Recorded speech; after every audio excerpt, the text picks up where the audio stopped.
Ka-Werpapits, magandang araw sa inyo. Nandito tayo ngayon para pag-aralan naman yung 1.5 na center leg kung paano natin kino-compute. So samahan niyo ako hanggang sa matapos ang video na to. Mga ka-Werpapits, eto tayo ngayon para resolbahin na naman ang isang problema sa transformer natin, no?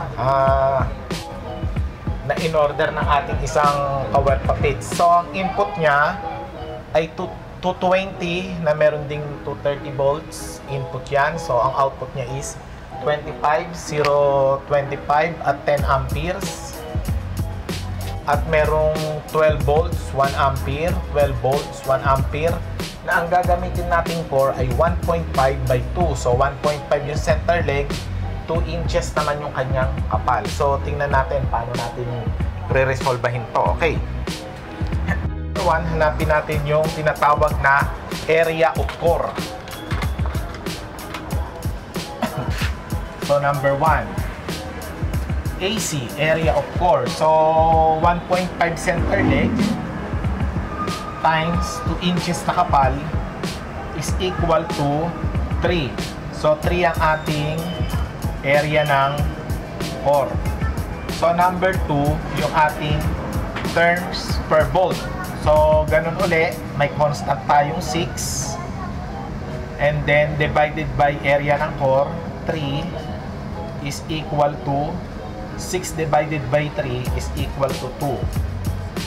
So, 2 turns per volt. So, dalawang ikot para tayo makabuo ng isang voltahe. Okay. Since meron na tayo niyan, gawain na natin ang turns primary 1. Kasi may primary tayo, no? Okay, turns primary 1 is equal to 220 volts times turns per volt is equal to 40 turns. So, yung ating primary 1, yung ating turns primary 2, 230 times 2 is equal to 460 turns. Okay. So, baka mapagkamalian natin, hindi tayo mag-iikot ng another 460 turns. Mag-iikot lang tayo ng additional na 20 turns. Kasi 460 minus 440. So, additional 20 lang. Hindi po tayo mag-iikot ng sobrang dami. Okay? So, yan. Turns primary 1, turns primary 2. Okay, number 4. Yung ating tinatawag na turns secondary. Okay, so ito lang kukuhanin natin yung isa kasi mag-aano tayo by pillar, no? So turn secondary is equal to volt secondary 25 volts times turns per volt is equal to 50 turns by pillar. So ano yan, BF yan by pillar. And then, yung ating secondary 1 yan. Yung ating secondary 2 is equal to 12 volts times 2 is equal to 24 turns. So, since dalawa yon, pwede rin tayo mag-bipilar, pwede din mag-single pillar. Pero magkahiwalay yan. So, para lang balance sila. No? Okay, nakuha na natin ang turns natin. Sunod, kukuhanin natin ay ang ating power. So, P is equal to, sa 1.5, meron tayong constant na 80. Okay, again. So, yung 80, mga ka-Werpapits, dedicated lang yan sa 1.5 na center leg. So, pag 1 3/4, 1 1/4, or 2 inches, iba na yung constant niya, no? Since minodify ko itong aking formula, pinaiksik ko. Actually, napaka-iksik na yan. So, kaya, huwag yung pagkakamalian. So, 1.5, 80. So, para makuha natin yung watts, 80 times yung ating area ng core times 3 is equal to 240 watts. Ayan. So, So 240 watts, 1.5 by 2. In ano yan, in continuous, mahabaan. Kahit pag sinaksak mo ngayon, sa isang taon mo na hugutin. Basta yan yung power consumption na gagamitin mo. Pero kung mga short term lang, mga isang araw na tuloy-tuloy na gamitan or 3 araw, kahit loadan mo ng ano yan, ng mga 500 watts, okay lang, wala magiging problema, no? Okay, so 5 power, and then number 6 is current primary. So sa pagkuha ng current, nasa ibabaw lang yung watts natin, 240 watts over 230, yung pinakamataas na 230 volts is equal to 1.04 ampere, is equal to 1.04 ampere na merong katapat na magnetic wire or magnet wire na gauge 20. Tingnan nyo sa ating chart na binigay ni Webpapit sa inyo. So, meron niyang katapat na ganyan. Okay, number 7. So, dito na tayo, number 7. Current secondary. So, meron tayong 25025 since ang hinihingi niya is 10 ampere, no? Okay. So, 240 watts over. So, magiging ano na yan, 25. So, total is 50 volts. Is equal to 4.8 amperes. Meron siyang katapat na gauge na number 13. So, again, eto pang long term yan. So, kung pang short term lang uli, no? Kasi baka mapagkamalian. Kasi sa market, magtataka kayo, di-declare nila ng 10 ampere, pero bakit gauge 13 lang? Kasi, naka-ano lang yan ng gamitan ng 1 araw, 2 araw, 3 araw.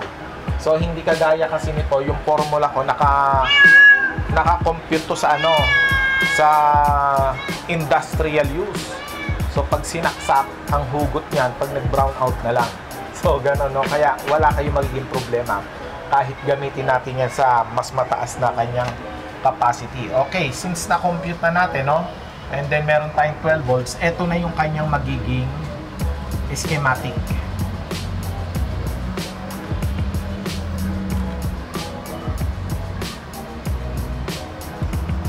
So, may tapping. So, 0 to 20 to 30.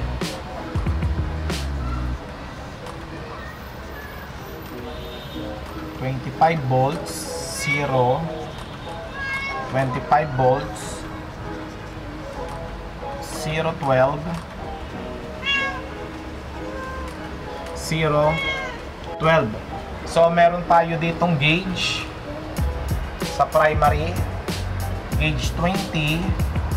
Dito sa 220, meron tayong 440 turns. Ayan. 440 turns. Sa 230, meron tayong 460 turns. So, 20 turns difference. Hindi another 460. 20 turns difference lang yan. And then sa ating 25 volts, meron tayong gauge 13. Gauge 13 by pilar, sabay, ibig sabihin sabay, at yung ikot natin ay 50 turns. Okay, so dito naman sa 12 volts natin, meron tayong 24 turns. So since dalawa sila, pwede tayong mag-by pilar. Okay, so ito yung pinaka-formula natin, ito yung pinaka-computation natin. So antayin natin, gagawin natin yan sa actual. So panoorin nyo. Tuloy tayo mga ka-Werpapits, pero bago tayo tumuloy, yung mga hindi pa nakapag-like and shares, follow, subscribe sa ating Facebook and YouTube channel. Okay, tuloy tayo. So, gagawain natin guys, etong ating problem sa 1.5 na center leg na kung saan 1.5 by 2. Okay, ito yung computation. Meron tayong primary 1 and primary 2. May 220 and 230 volts. And then 25 volts.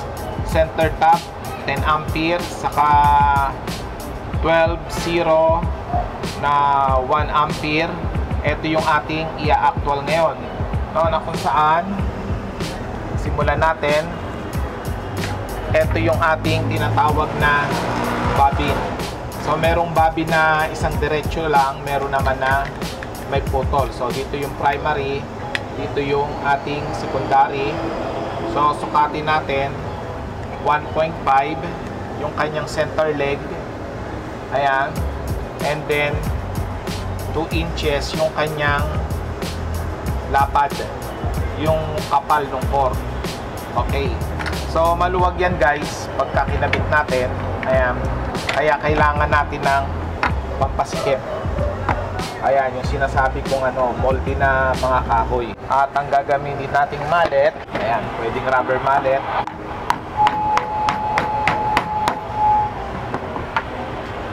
Kung makikita nyo, maluwag pa rin.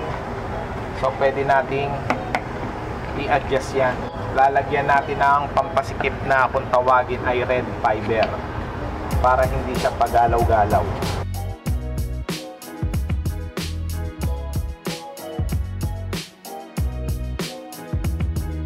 Ayan, so masikip na. Pwede natin putulin yung sobra.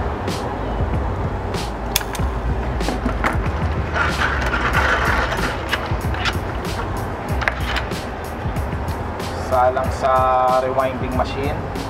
So since ito yung ating primary,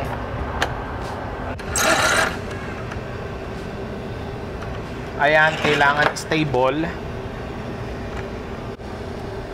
And guys, dapat hindi yan dumudulas, no? At siguraduhin nasa 0.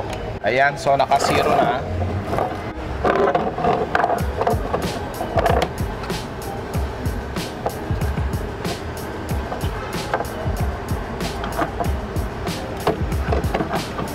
Kung makikita natin dito mga kawerpa pits, ang primary natin ay meron tayong gauge 20, isang 440 turns and then 460 turns, pero 20 turns difference lang yan, hindi maraming ikot, hindi another 440, hindi another 460. So 440 plus 20 turns is equal to 460. So gauge 20. Pero since ang gamit kong wire dito ay dalawang gauge 23, is equivalent na yon. Ganon yung conversion niyan. No, kasi paiikutin ko lang dito yan. Okay, naka 0. Isasalang na natin to dyan. Pero dapat yung paglalapagan yan ay naka selyo. So hindi pwedeng hindi walang selyo, baka dumikit. So gumamit tayo ng spaghetti tube. Pwede rin diyang tape. Nasa sa inyong diskarte kung paano yung gagawain natin. Pwedeng masking tape, pwede rin namang spaghetti tube. Okay, bago tayo magsimula, magkakat lang ako ng ilang pirasong masking tape.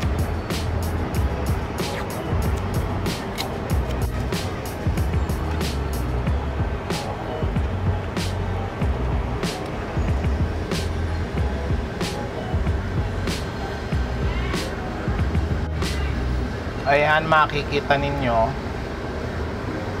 na i-secure ko na yung na-secure ko na yung wire sa pamamagitan ng spaghetti tube. So hindi na siya prone para sumiyort pa. Kailangan lang natin ng basahan para medyo madulas pagka ni-rewind. So pwede ito isalansa ng mabilis, pwede rin naman i-wind ng tuloy-tuloy, ibig sabihin i-rewind ng nakasalansan, mas maganda. So sa una pangalawa nating ikot, alalayan ninyo para hindi mahatak yung wire. Ayan, para umipit sa sarili niya. Manual muna. So yung una natin ay 440 turns. Ayan, so since ayan ay ano na masikip na, pwede na nating simulan.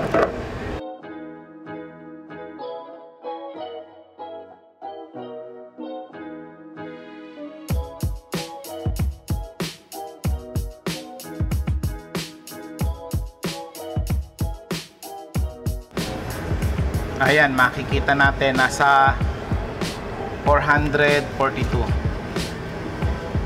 So 440 kailangan na nating ilabas.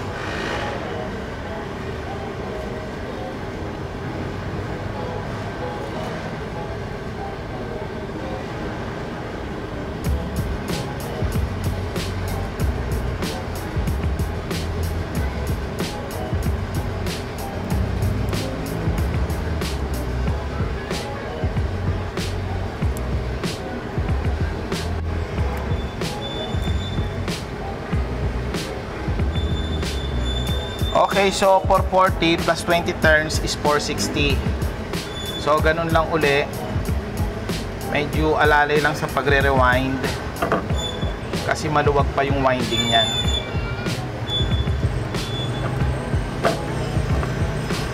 Hanggang sa maipit uli, pwede na natin i-tuloy-tuloy.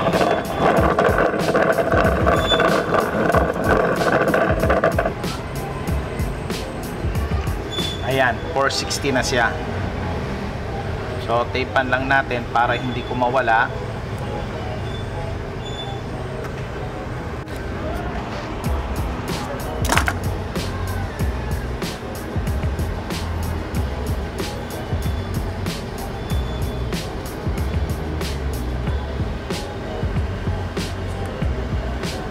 Okay, tapos ang pagre-rewind natin ng primary in a few minutes.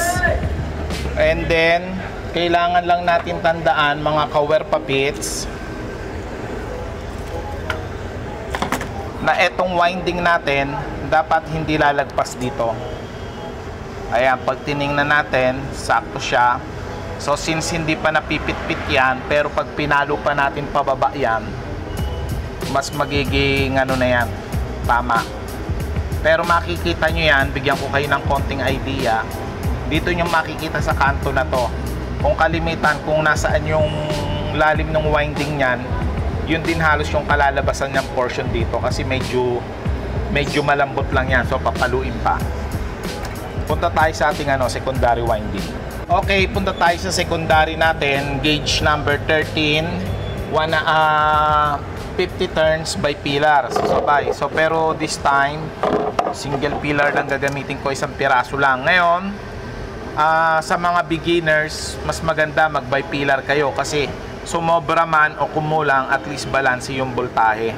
So dito isi-single ko lang to.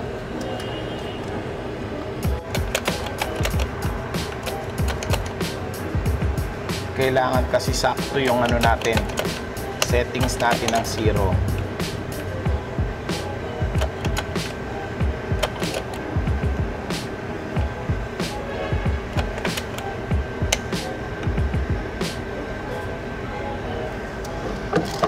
Ayan, so nasa 0 na.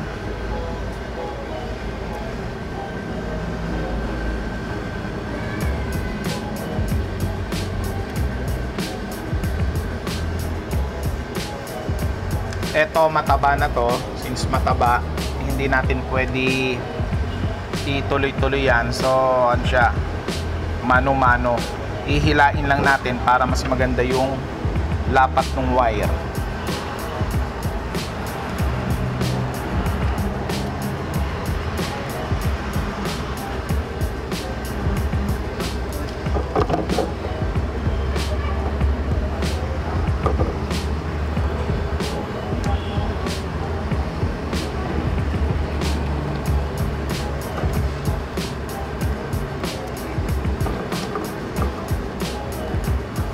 Turns. Siguraduhin nyo lang sumasama to rito mga ka-werpapits, kasi kung hindi mamamali tayo, hindi mag-accurate yung ating ating winding.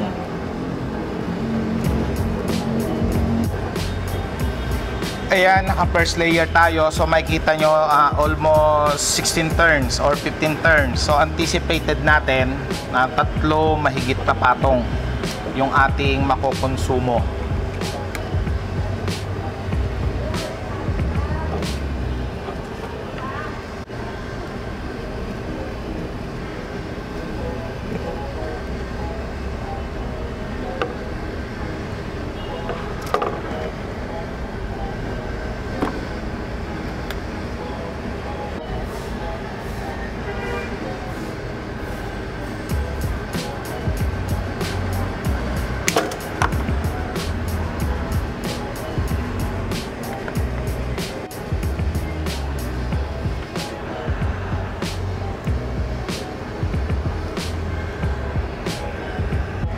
Guys, ito yung winding natin. Ito yung starting, ito yung ending.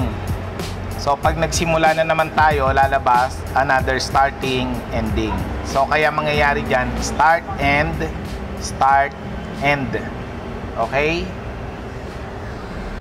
Ito naman, starting na naman.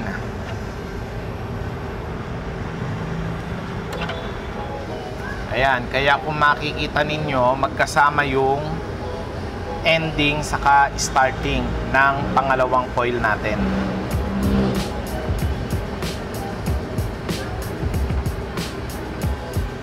Pero guys, muli kong paalala, kung kayo ay beginner,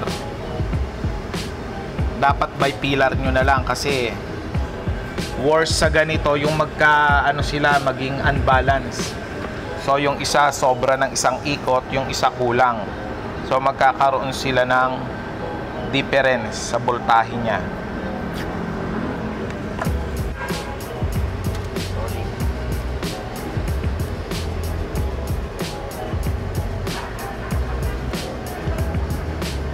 Okay, start tayo ng 50. So another 50 matapos tayo ng 100 turns.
Ayan guys, natapos na natin yung ating 25-0-25 na 50 turns. At yung ating another secondary 2, yung 12 volts na 1 ampere. Kung makikita natin sa diagram, dalawang magkahiwalay na yan na 12 volts. So kaya dalawa din yung ating niyan, winding.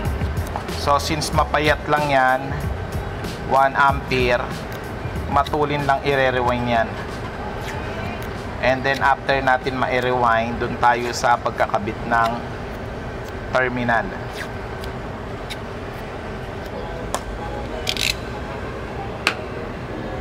Secondary, dito tayo mag-winding, hindi dito sa may primary. So naka 0. Ang turns natin ay 24 turns.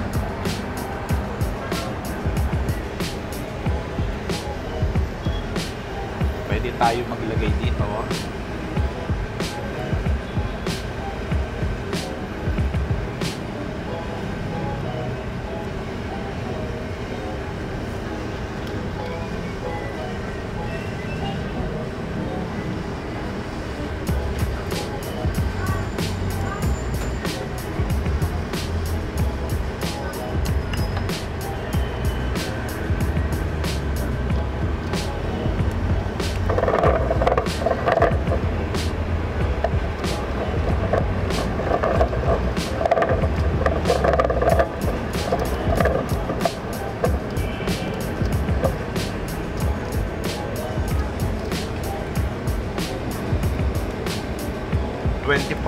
Tapos ganun lang katulin.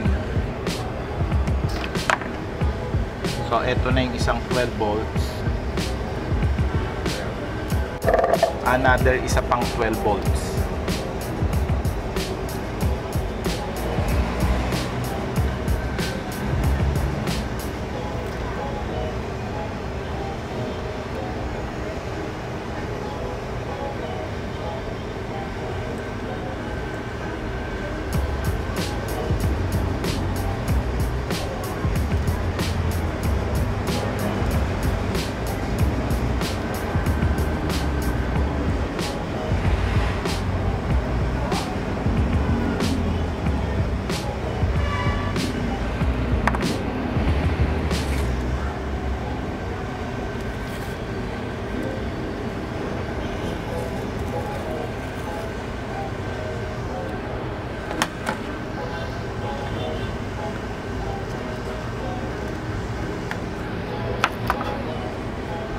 Ayan, so 24 plus 24, so 48 tayo titigil.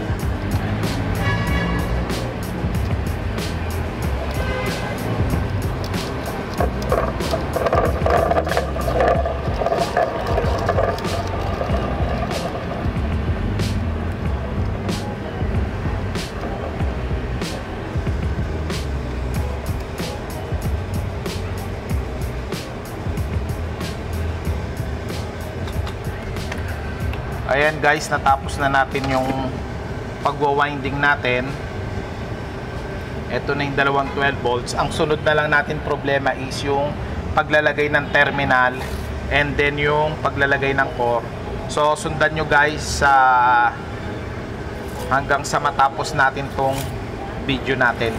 Okay, ito na yung ating winding natin.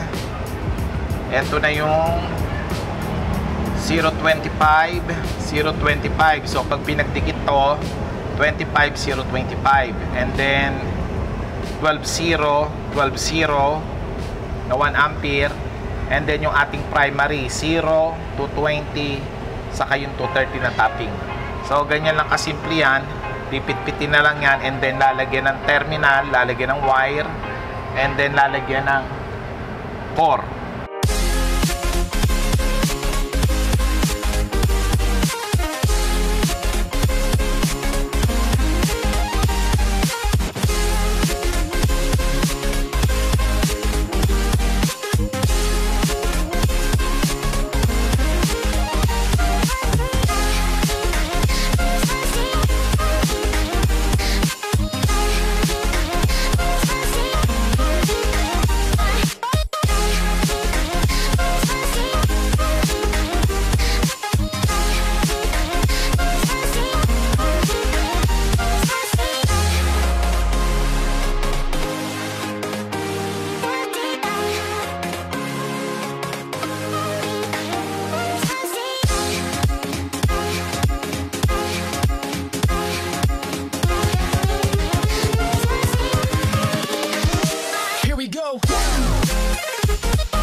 was time, no room for darkness to take place. Calling for the light in the mystery of life.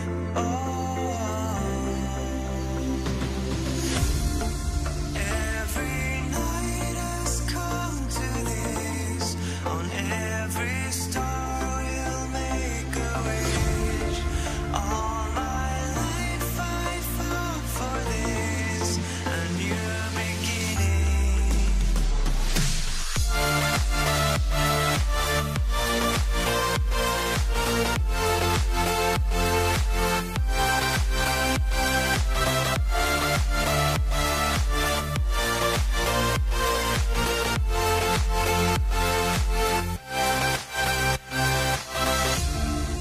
In the beginning, there was time,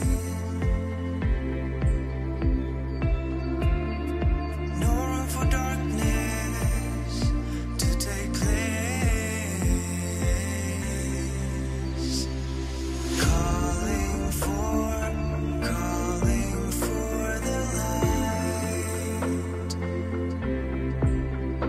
in the mystery of life.